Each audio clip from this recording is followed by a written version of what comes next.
ধনী বানিয়ে দিবেন। দোয়াটি করবেন কখন? ফজরের নামাজের সময় 2 রাকাত সুন্নতের পরে, ফরজের আগে। মনে রাখবেন, আজানের পরে, একামতের আগে এই সময়টা আমরা অনেকেই মসজিদে গিয়ে চুপচাপ করে বসে থাকি। আপনি এই সময় আল্লাহর কাছে দোয়া করবেন। এই সময় দোয়া করলে আল্লাহ তাআলা সেই দোয়াটা কবুল করে নেন। আর দোয়া লা ইউরাদ্দু বাইনাল আযানি ওয়াল ইকামা, তিরমিজি শরীফের হাদিস, আবু দাউদ শরীফের হাদিস। আযান ও ইকামতের মাঝখানে দোয়া করলে সেই দোয়াটা কবুল ফিরিয়ে দেওয়া হয় না, সেই দোয়া কবুল করা হয়। আপনি যখনই যেই নামাজে মসজিদে যাবেন, আযান দিয়েছে, ইকামত হতে একটু দেরি হয়, আপনি সুন্নত পড়ে চুপচাপ বসে থাকবেন না, গল্প করবেন না, আপনি আল্লাহর কাছে দোয়া করবেন। আল্লাহ তাআলা আপনার সকল দোয়াগুলো কবুল করবেন।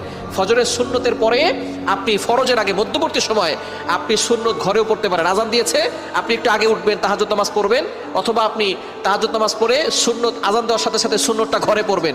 ঘরে পড়ে মসজিদ যদি কাছে হয় তাহলে ঘরে বসে আমল করতে পারবেন, অথবা আপনি চলতে ফিরতে আপনি আমলটা করতে পারবেন। দোয়াটি হচ্ছে লা ইলাহা ইল্লাল্লাহুল মালিকুল হাক্কুল মুবিন। এই দোয়াটা যদি আপনি পড়তে